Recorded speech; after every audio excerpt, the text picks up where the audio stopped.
broadcasting live from the OPC Pest Services studio. Time for Middays with Marcus Maben on 93.9 The Ville. Now, here's Marcus Maben and Steve Rummage. Welcome back to the last show of 2019. Middays with Marcus Maben. Steve Rummage is currently not in the building. He's somewhere on the road. He'll be joining us at some point later on in the show. So we'll save the We Want Steve. Brian Hall in the booth. Brian, what's going on, my man? Hey, I'm here, but I don't get any cool chants like Steve does. But hey, I'll work with it. He'll be here with us later. He's enjoying his time in Gatlinburg, his second home. If you were to add a chant that would represent you, what would said chant be? I mean, can't we just do the We Want Brian? But see, I got that from the Steve Wilkos show. Would you be offended if I was like, we want number 5? You're not number 5. I was number 5. I did not know that. Number 5's my lucky number, man. I did not know that either. Yeah, I mean, there's a story behind it, and it was basically as a little kid, Dad takes me out to the track for the first time. And didn't know what I was doing, so, I'm just picking numbers. And my first bet was on the 5th race, and so I said, well, it's the 5th race, I'll take the 5th horse. Pulled off the win, and ever since that day, 5's been my lucky number. I didn't get to wear it the whole time through Trinity because I had a kid ahead of me. And, they do the seniority thing. Yeah. The seniors get to pick their number, so I didn't get to be number 5 until my senior year. But it was always my lucky number in grade school. That was my number. But by then, you weren't just sticking with your number? You just, you were waiting for that 5? I was waiting for it the whole time. I mean, because I was 5, throughout all of grade school. Mm-hmm. I got to high school, and then I had to play, back seat to the seniors year in and year out until finally I was a senior, and then I got the number 5. Yeah, I think I did, too. I think I had to wear some crappy number at first. You got to do what you got to do when you're paying your dues as a freshman and sophomore. What number did I wear as a freshman? I don't know. You were 5 the whole time, I thought. No, at Louisville, yes. Yeah. Y'all know. I wasn't going to come to Louisville if I couldn't wear number 5. Was that in the specifications when you were when Denzel came to recruit you? Put it this way. It was early on. I identified the rosters and the year they were, and I knew Alvin Sims was leaving. So you knew you had that 5. I knew I would be fighting freshmen for 5. Because you hear stories.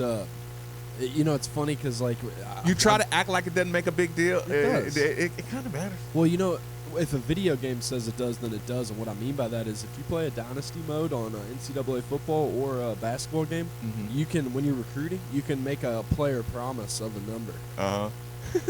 No, so it must be a thing. Yeah, listen, it kind of rubbed me the wrong way that that 5 wasn't going to be available when I committed to Tennessee. At first, it kind of bothered me. So Marcus might have been in Tennessee if they had the number 5 available. No, I just blew it with the Tennessee thing. But no. Yeah, but just say you wanted to go to Louisville more. When I went on my visit, I took pictures in number 4 stuff. That threw you off. Yeah. That was a turn off. I looked so skinny in that uniform too. I was like, ugh. We say that shoes are a big deal. Right? Yeah, like I said, in number, like I said, you don't act like it does, but it is definitely a little extra. Because all you want to do is visualize yourself playing at this school. That's why the coaches always, when the kids coming down, you always dress them up. You take them to the locker room. They got their name on the locker. And you're awesome. Like, yep. You know what else we got? All I do is win, no matter what. Got money on my mind, I can never get enough. And every time I step up in the building, everybody hands go up. And they stay there, and they say yeah, and they say there. Down, up, oh my God. Cause all I do is win. Hold on, cut that out. Cut that. We might come back to that. That was abrupt one. You said the cutoff. I cut it off. No, and here's. We got to talk today, people. I need emotional support on this one. 8150-939 is the number. 3831-939 is the text line. I just gather around for a second. because I'll explain to you what's going on with the show right now. Brian, I am not a person that goes out on New Year's, right? Okay. I've never really been out. Like, maybe one time I went and hung out with Dewan. He threw some, threw a little, New Year's Not even thing. in high school or college? No, never. I guess you were busy with basketball during this time. Yeah. And if I did, it was very minimal. Like, maybe my friend around the corner has a couple people over, and I go over there at 12:15. You know what I'm saying? Like, after everything's over, you're just just wind down. Yeah, I never ever do things on like birthdays or New Year's, right? And the reason is I'm always so thankful that I made it through the year with my head on straight. You know what I'm saying? Like, just just appreciative. Like, birthdays and New Year's are just very appreciative days for me, right? And just safe, and I got heat and food and good stuff, and like I said, my brain's intact, right? So here's the thing. Today feels like that in my sports world as well. Today feels like a day where most people should be celebrating. It should be, we won the bowl game. I mean, that's like the year has been, you couldn't have asked for a better closing to this year as well. Music City, Nashville.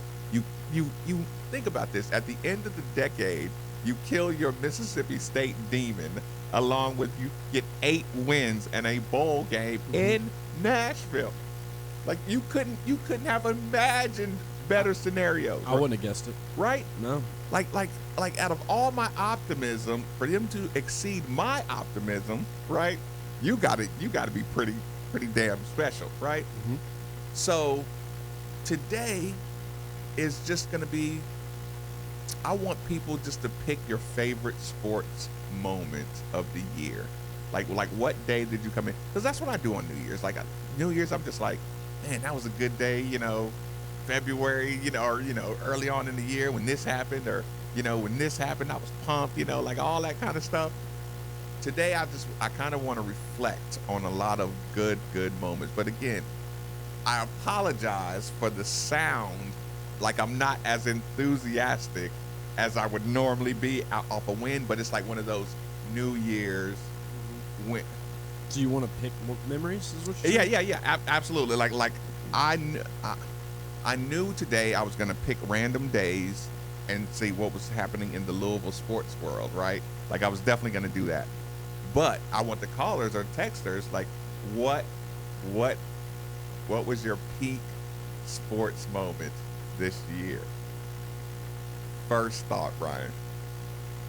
Well, first thought, obviously I'm on the football kick right now, coming off the bowl victory, so I'm thinking about the football team. And I mean, I think there's a couple things that stand out. I think a lot of Louisville fans are going to call in and say, during the Notre Dame game, just hanging with a team like that, we knew we were in for something special. I think that the Wake Forest game is a standout where, finally beating a ranked opponent and getting back to that point where we're beating ranked opponents on the road. And then I think everybody wanted that Virginia win bad. I think that was a big victory. Basketball-wise, let's see. Trying to remember like what happened towards the end of because it would have been the end of last year's basketball season. Mm-hmm. I mean, I think a lot of Louisville fans were satisfied with the way the year went. We obviously beat, North Carolina on the was that on the road? Yeah, the Stephen Enoch dunk in Chapel Hill. Yeah, that was an awesome moment. Yeah, that was an awesome moment. Here, I'm trying to think, because like we didn't really have like any major like last second like Mango Matthew right beats Virginia on the last second shot. And there's no rules here. Just like what gave you your best sports feeling? I think it was a roller coaster for a lot of Louisville fans. I think a lot of Louisville fans look at it as, hey, we're going in the right direction. We're building a basketball program. We're rebuilding our football program. But at the same time, there were some disappointing parts to this, too. Yeah, you can get that. Brian was doing a good job of kind of going down some of the moments. Like, and again, you know me, people. Like, I like to think outside of the box. It could be a moment. It could be, listen, I'm going to say this one, but I know people are going to feel a little guilty on this one. This is a horrible one, but I know. Y'all know what I mean. That Evansville show. It was pretty awesome. It was the highlight. Hold on, talk right. I think we can put the cherry on the top if the Hokies pull off a victory today, Oh too. my God, the Evansville. That was. No, that was a funny moment, man. That was a funny. Yeah, you don't want to say the best moment in Louisville sports history was, this year was a Kentucky loss, but at the same time, it was. That was a funny it's definitely show. up there. And you know what? Afterwards, it got funnier because I didn't realize how mad people were about it. You know what I'm saying?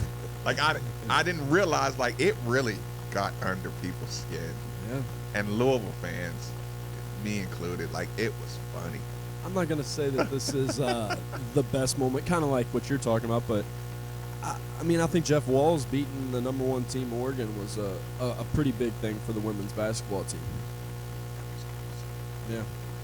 And they took them to they worked them. It was something that I think if you talk to most Louisville fans, they either plan to tune into that, like, you plan to tune into certain games. They either plan to tune into it, or they started getting the updates throughout the game, so they tuned into the end.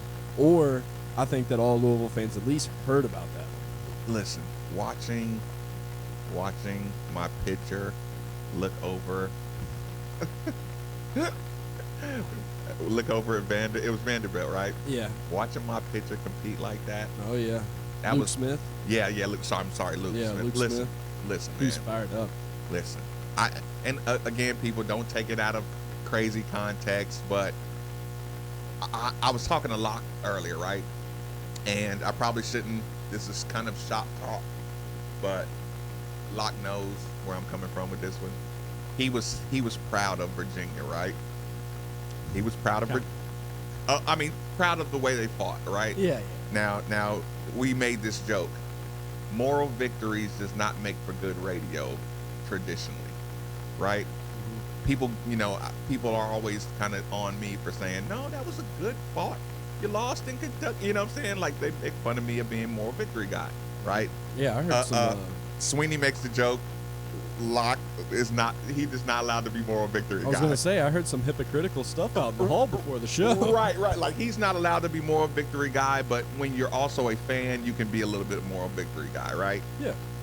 And that's how I feel like with a lot of stuff. Like, watching Luke Smith just, like, our baseball team was up against it, you know what I'm saying? And they competed, and they were fiery. And when you have somebody, like I said, of course, you don't want to get your picture, close-up camera, swearing at another teammate nationally, right? Mm-hmm. But when you look at his face, he was coming. Passion. Yeah, he was coming. Like, no, I'm going to, I'm going to strike you out, and I'm coming back, and I want some more. And like I say, if you can raise your kids to compete like that, your players to talk and back it up, or talk and die trying to back it up. He's going to be back too. Yeah, I know. I know. Like I said, I kind of wanted to take the morning moment to go down some of your sports moments of the year. Yeah. Softball dad Dustin, thanks for joining us on Middays with Marcus Maven. Start us off right. Man, you really got me thinking. While I was sitting on hold, I was like, my first thought was, the Louisville women's softball team beat the defending champion Florida State. They did. Seminoles. But then I got thinking, wait a minute. We're talking about all these moments with different sports, whether it be, soccer, tennis, going on down the list. When did Vince get hired? Actually, he's been here. It sounds kind of funny. He's probably been here 2 years now. Well, that's what I was thinking. I was like, none of this would probably be happening had he not gotten the job, right? So if it was this year that he got officially hired, which I obviously don't remember the date, but that's a pretty damn big moment. Yeah. Like I said, in your calendar of his tenure, you know what I'm saying? Like I said, but I understand how you almost can kind of include it. This has probably been like a year and a half that should be almost counted as a year. So I do know what you're saying. Right. Well, look, Happy New Year. You all have a great one. Yeah, absolutely. Well, if we're going along those lines, we're just barely off of the Satterfield hire. I mean, he was like probably right before Christmas or right before New Year's, sometime in December, which was a big moment because I think we were in turmoil at that point, and we kind of were wondering where we were going to go. You know, you had the whole half the fan base being down because we didn't get Jeff Braun, and then we get Satterfield, and then he comes in, he hits a little recruiting momentum. But a little bit. that one's a little too far outside the box for me because it took time to buy into. Yeah, that's what I was going to say. When you look back at the year, I'm not talking about all good moments, but you look back at the year, and it's kind of like, think about where we were sitting at this point last year with football, really in a state of uncertainty. A lot of people were unsure if Satterfield was the right guy. Texas says no Music City Bowl with Braun. What do you think? I don't think so. It's hard to tell. This is very dangerous what you're doing, Brian. It's hard to tell. I mean, I don't think you can do much, but I don't think we could have done better than 8-5. And then I sit here and I'm like, well, we could have beat Kentucky. Again, we were a step away from being 9-4. Jalen has never been wrong in football. Jalen has never been wrong to me in football. And now I'm telling you, he owned that. He owned it, and not only did he own it, he said, "Why is YouTubers, bear with me for a second, but the buzzing sound is going on." I mean, I know you don't want to say this, but I kind of feel like the Mississippi State bowl game is still going to be the bright spot for some people. You know, just when you look back, because you look at the basketball team, they had the high of beating North Carolina. They had some good wins along the way, and they had some bad wins. But it's one of those things where their season ended with a first-round loss.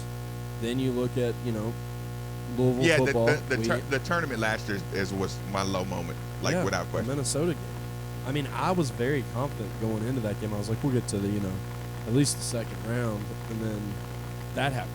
But there were some high notes, and the problem is that you look at what happened, and Louisville basketball started out hot, so a lot of their wins were probably right before we went into ACC play. Mm-hmm. Then we go into ACC play, which would be classified as this year, and we have the North Carolina win, but we kind of fell off at the end of the season. Seriously, Brian? Brom Wood. Hold on. Oh, no. See, you did this to me. Yeah, no, because here's the thing. All right, what do you say? Let's hear it. It's going to take forever, but here's the thing. Like, it's a good conversation.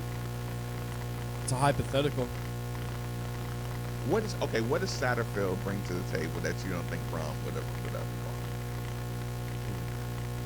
My question is okay, so I think Brom's a great coach, and I was, one of those guys that really wanted him.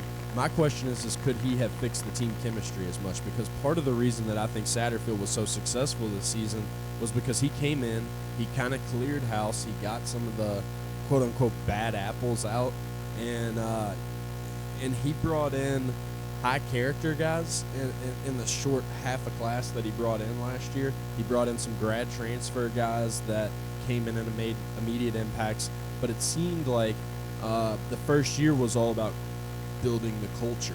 And I don't know, and I'm not saying that he wouldn't have, right, but I don't know if there's a lot of people better than Satterfield who could have taken a 2-10 team and instilled in them that, hey, we can be better than that, we can win, we can do that with these guys here right now. And I think it's a mental thing, and I don't know if there's a whole lot of coaches in the country that could have done the same thing Satterfield did from a mental standpoint. Because, I mean, you sit here and tell me we're more talented than some of the teams that we beat.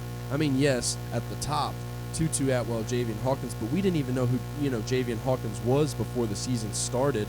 We had a quarterback spot that was between 3 different guys, and we really didn't know who was going to stranglehold it like Cunningham did.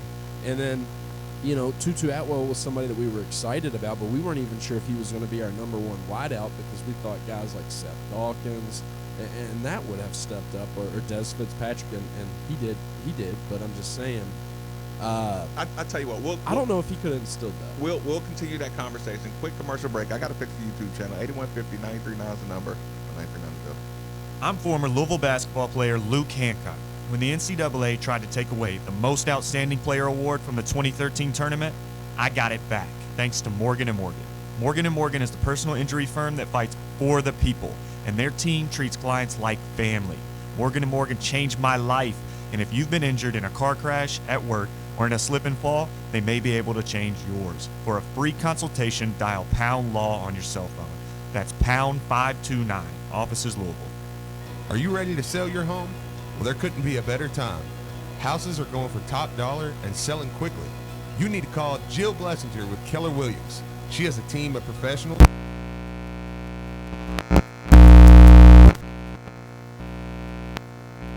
And when you're ready to buy, she works with Becky Bleemel of Caliber Home Loans. She makes the loan process very simple. And if you mention you heard this on Middays with Marcus Maven or ESPN, your appraisal is absolutely free. So 0546. That's 502-773-0546. And let her help you today. As you hear basketballs bouncing, that must mean the weather's getting colder, which means you have to ask yourself if your heating system is ready for the season ahead or headed to the bench. Right now for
Renovations are over and Caesar Southern Indiana is now open and better than ever.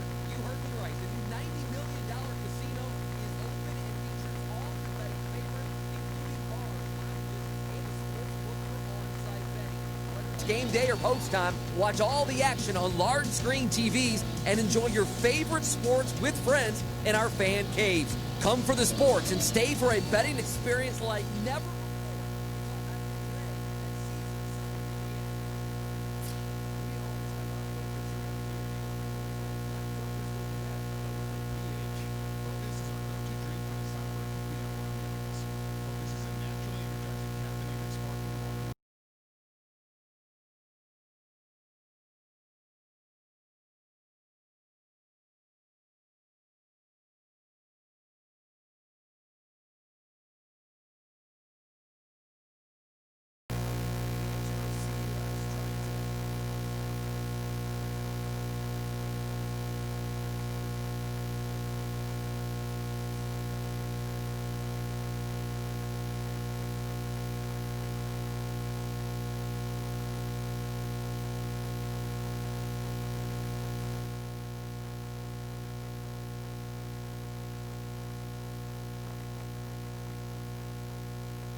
Welcome back. Welcome back. It's Middays with Marcus Maven, 8150. 93.9 is the number. 93. Uh-oh. There's a bit of...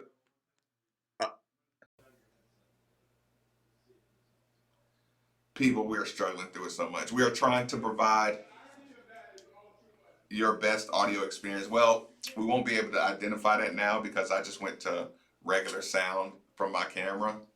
So they won't be able to hear the callers. Yeah. We're working on it though, people. Again, apologies. So if we take an extra commercial break, you might have to sit through that one. Okay, so Brian, we were having a conversation, Satterfield Brom. And the reason I like having this conversation is because it helps you identify what you think the strengths and weaknesses are. It's fair to say you don't know if Brom would have, made the same personnel decisions, but I will say this. We ran the ball and we got some big time buy-in from Marshawn Ford, Tyler Haycraft, like the individual.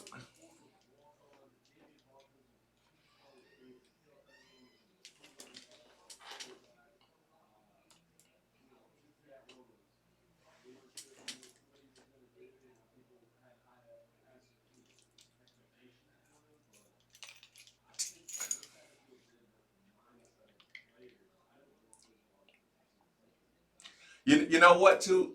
The chemistry wise, okay. This is what I'll say. It's not even a Brom centric thing, but here's what's crazy. If, in my personal opinion, this is not a negative or positive, but if Brom is here, the attention is on him constantly, right? There's a yeah. There's a different level of pressure. There's a different level of big splash, right? It seemed like with Satterfield how he didn't have the spring game for show. I feel like it would have had to been more of a theater if Brom's the coach.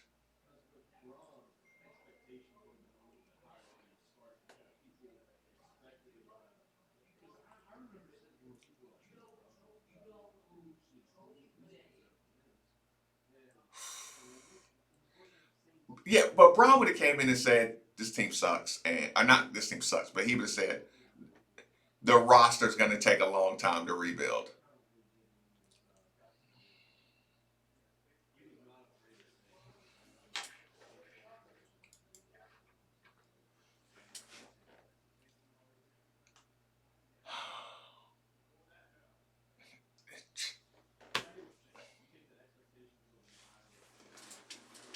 I don't know if it's expectations or just attention, Brian. Like the just the attention.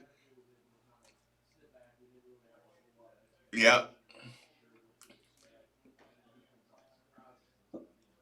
Right, like yeah, like you didn't have to listen to the players talk about, how good. I just looked up Florida State, Arizona State. You know what I thought the TV said? The Toy Tiger Bowl. Right? It said Tony the Tiger Bowl. I don't know why my brain said that. But anyway,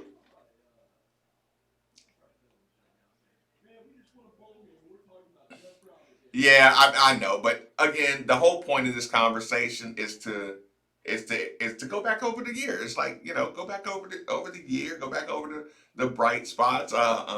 So okay, so far, what's your leading bright spot? I mean, we're definitely gonna have to think of some more. Michigan State was good,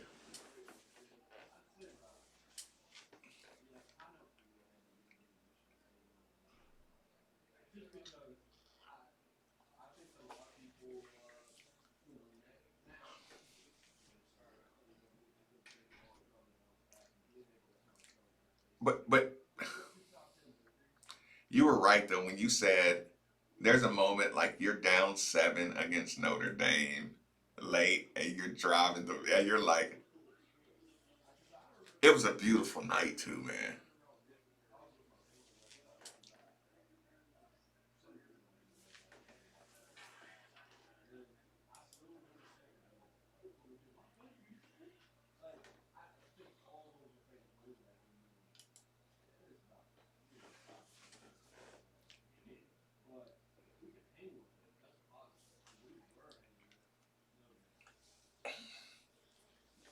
watching.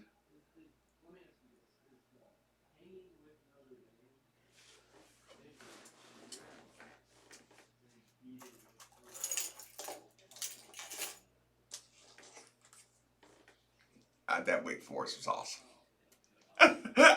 That-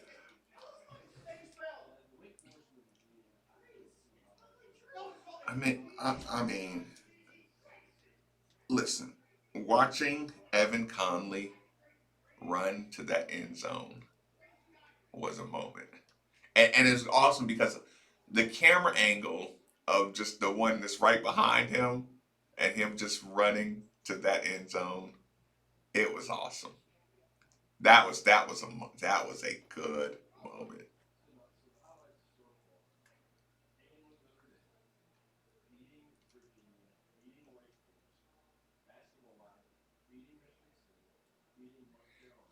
Um, I'm not gonna put Virginia in there. The reason I'm not gonna put Virginia in there is it's a terrible reason. You're gonna hate this. Okay, you know me. I'm snapshot guy, right? Like I like I like the wind. I like the small details of the moment because I want to like capture that moment in my brain and let it get better over time. And I just think with the Virginia game, I think there was just some sloppiness to it. You know what I'm saying? Maybe just yeah. They were just like backdoor ranked. Maybe yeah, and it was like maybe just that rain, maybe that rain in the Virginia game at the very end kind of just mucked up the image in my brain a little bit. And just like I said, I don't see rain when I watch Evan Conley run into that end zone. Like all I see is nighttime. I see black and gold.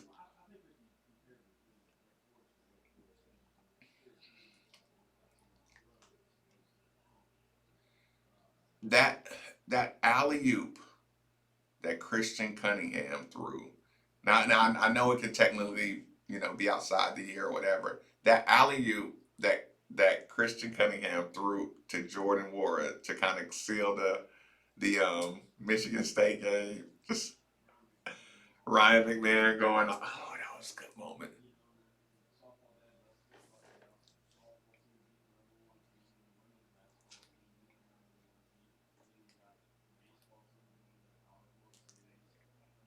I really like Luke Smith competing. I think earlier somebody said with the walk off to get there. It's like that was awesome.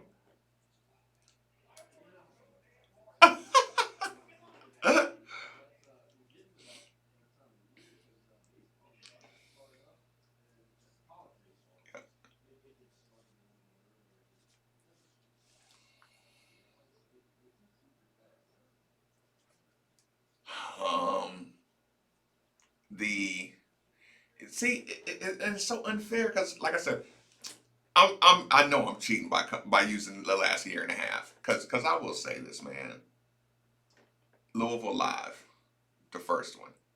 I'm just sticking that one it feels like that's been in the last year or two. You know what I'm saying?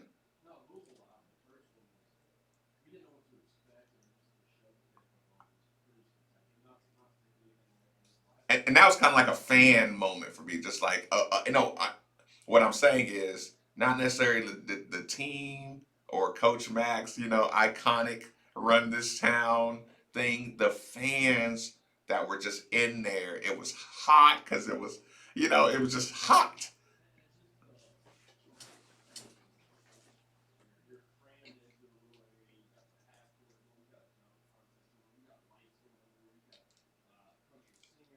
I'm sitting with Daryl Griffin and LeBradford Smith.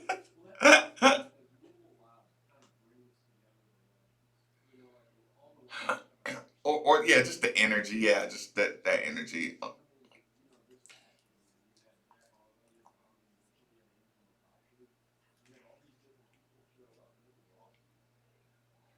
Are we gonna put Lamar Jackson?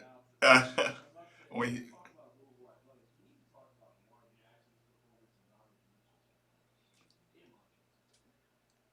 it's just different.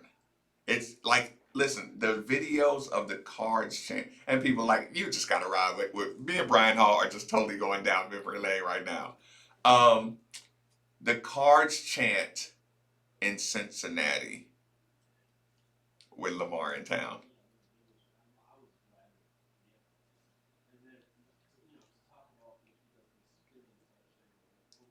Yep. The Florida State.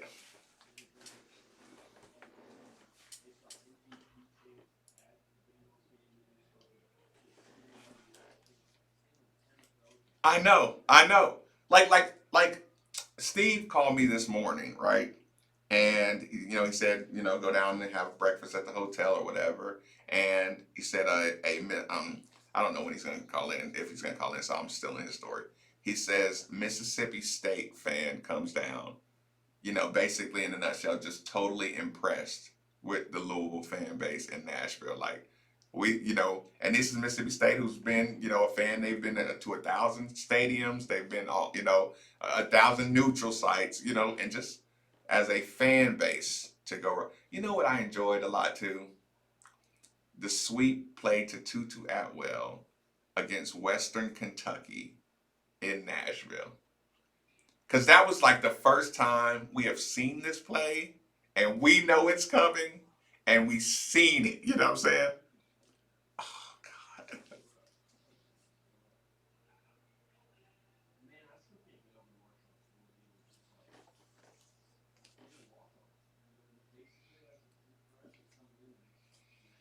We had Moms Ford on the show describing the moment her son got a scholarship. Talk about moments of my year. Moms Ford getting on this show just talking about her son receiving a full scholarship and then performing like he did. He led tight ends in touchdowns in the ACC, I think.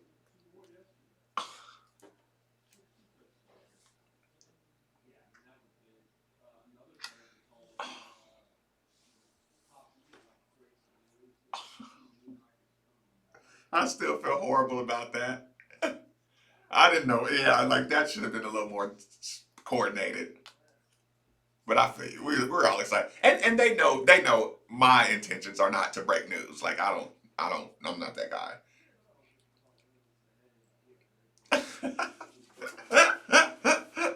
Yeah, I feel you. I know. That was a big moment too. That was a big moment this year. Jordan coming back. When Jordan announced he was coming back, and we got to come on these shows and be excited.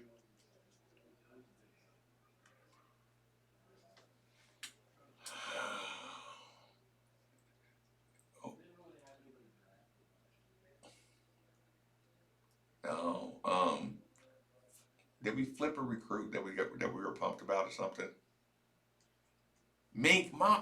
Moms and pops Minkins. They getting the kid, getting that local that.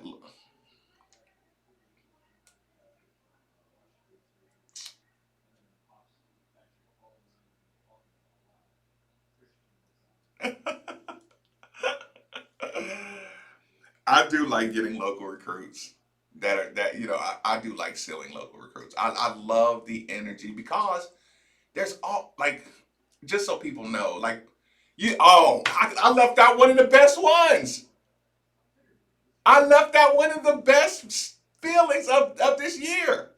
Do you know what it is when you saw me look over there? Okay, look. I looked over there. What was I thinking? Cameron Maben. Cameron Maben. Yeah. We had Cameron Maben, New York Yankee Cameron Maben, in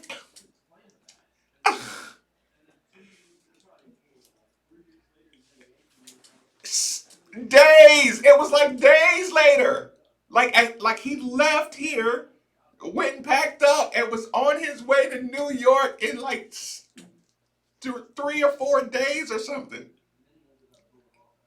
And he went to the Yankees and he went out. I mean, he he was sitting right there in that chair saying, it's been a good run, cuz. That listen, yes, yes, yes. Texter Watkins flip from UK. Cameron Maben was sitting there making off-season plans to do whatever he wanted to do.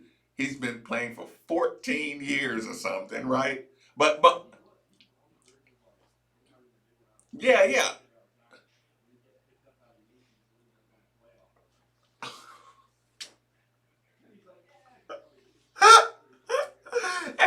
He had his best hitting year ever.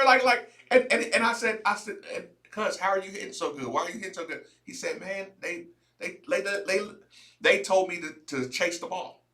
Basically, trust your eyesight, trust your, what you can do, and go chase it. He said he was always waiting to find, the perfect pitch, and then he started saying, no, you go hit the ball. Don't wait to guess it. Teddy Bridgewater going 6-0 or 5-0 with the Saints while Drew Brees was out was so much freaking fun.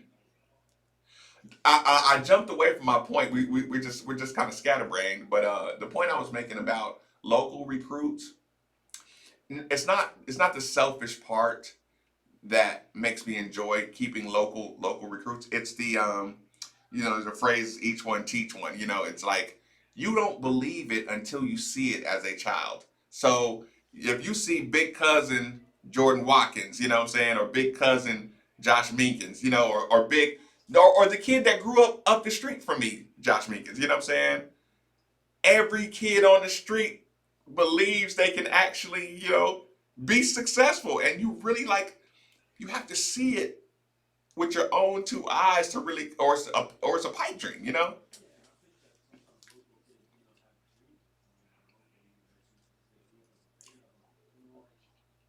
But you got to see somebody do it.